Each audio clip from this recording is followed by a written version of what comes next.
We've received quite a bit of interest in my free to be workshop, so to that effect, beneath this video is a link that will give you a description for the workshop, and we've also included a special discount. So if that's something you would be interested in, I would invite you to click that link, and I hope that you would find the course to be quite beneficial.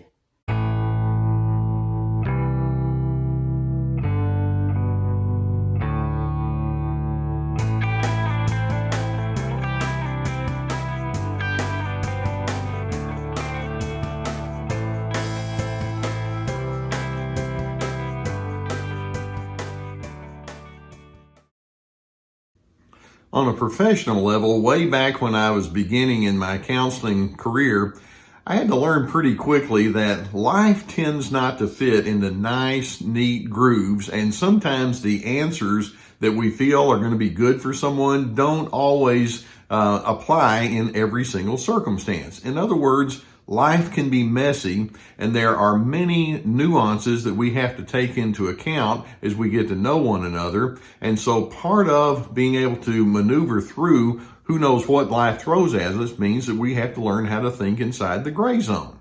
Now, gray zone thinking is something that narcissists just simply can't do. They have to have everything black and white, all or nothing. I mean, in a very simple kind of way. Let's suppose that you have a disagreement with that person. And rather than them saying, well, you have your thoughts and I have my thoughts, a disagreement is their way or their invitation to say, let me tell you who's right and who's wrong and how things need to go. And they just kind of go into this hard opinion mode. They want to fit you inside their tight grooves. It doesn't matter how erratic they are. Or let's suppose that you have, let's say, some money problems. And they'll just say something to the effect of, well, you need to do a better job of managing your money. When in fact, they don't even take the time to know that, well, actually your sister got laid off and you were helping her out. And so that kind of put your budget into a tight crunch. They don't care about stuff like that. It's just like what they see on the surface is the only thing that matters. They won't go into that kind of space. Or let's suppose you've had a relationship that fell apart. And they may say something like, well, just leave them alone. And they probably weren't any good, or maybe you blew it anyway. As opposed to thinking, I know that there are a lot of feelings that go into the aftermath of that. What's it like for you? They just can't go into any kind of nuanced form of discussion at all. They don't have any desire to know you from the inside out. And as a result, they don't do relationships well because they think so linear. Now, let's take a look at some of the primary characteristics of narcissism, and you'll see how it plays in all of this. Because they, as narcissists, have low empathy, it implies very strongly that they operate with superficiality. Because they have childlike immaturity, that indicates that they're caught in codependent reactor patterns with you. Because of their commitment to a false self, that implies that they bring a lot of phoniness in the relationship with you. Because they have a tendency to be very judgmental, then that implies that they also bring a certain rigidity in the way that they engage with you. Because they have a very self-impressed attitude, then that implies that they have very predictable condescension. It's all a game of one-upmanship to them. That's what they bring. Or because they have this sense of alternate reality, in other words, they make up the facts as they go along, it implies that they just simply can't live with things that are a bit more complicated. They want their truth to be the only one that matters. Forget the fact that there are many other facts that might be going into the making of trying to figure out how to do life well. That all leads to their black and white thinking, and it derails them in the way that they do relationships. Now, I want to take several primary themes that we have in our engagements with one another, and I'll show you how this works. You've heard me talk, for example, about the characteristic of control. Well, control is one of those characteristics that we want to have a more nuanced approach toward. There are times when we want to have a certain amount of control. We call it organization, we call it reliability or planning and getting things done.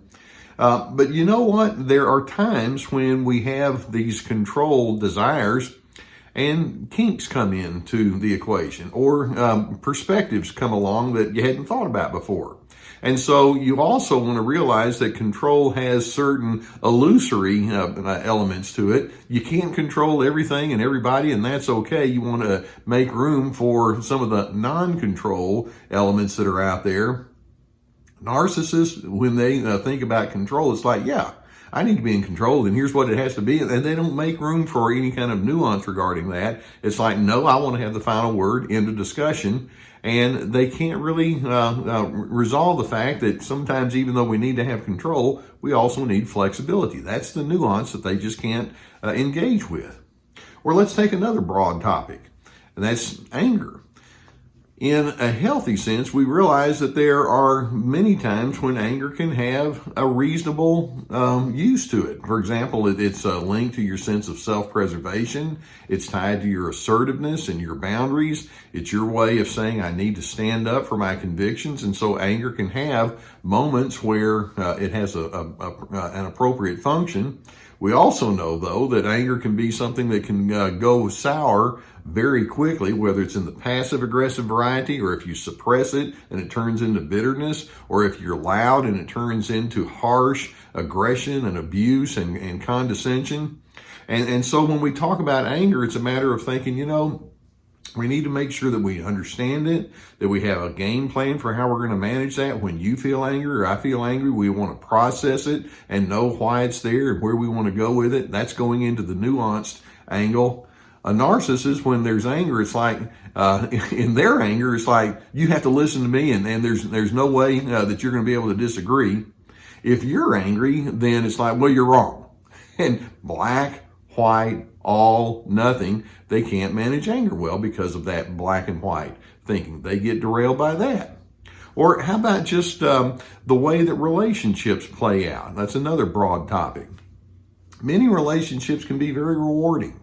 We have a sense of encouragement that we bring to one another. We can have heart connections. Relationships give us a hedge against loneliness. Sometimes, though, even in our very best relationships, we have misunderstandings. We might bring different beliefs or perspectives. We sometimes have priorities that don't always align perfectly. And in those relationships, then, it's like, okay, we have a mixture of pluses and minuses, and where we're on the same page, when we're not on the same page. In nuanced thinking, let's figure out how we're going to make all that work. Narcissists approach relationships like, look, there's a formula, and wouldn't you know, I wrote the formula for how this is supposed to unfold. Just do what I want you to do, be what I need you to be, and give me what I want, supply, and we're going to be just fine. And when you bring these varying ingredients in, it's like it derails them there. They don't know how to do that.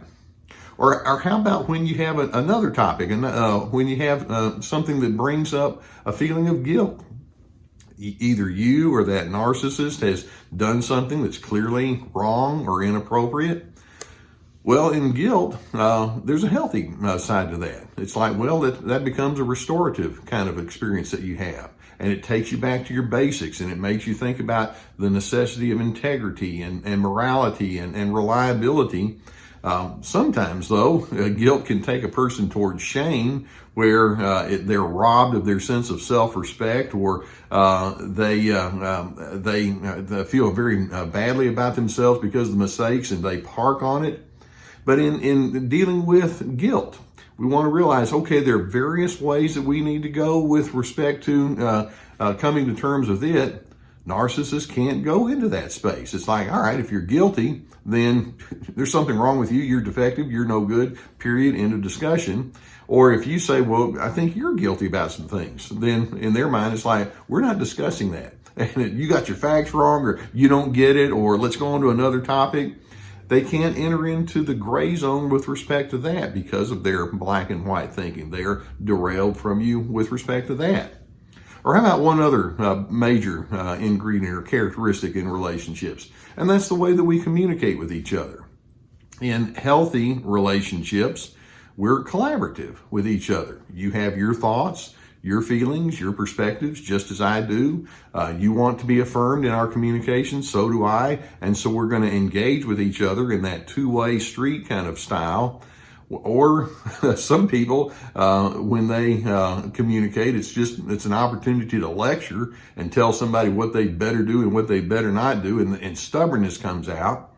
Narcissists, when they get into their communication style, they bring a black and white style, mannerism. They have great difficulty engaging in ways that says, let's hear each other out and let's know one another from the inside out.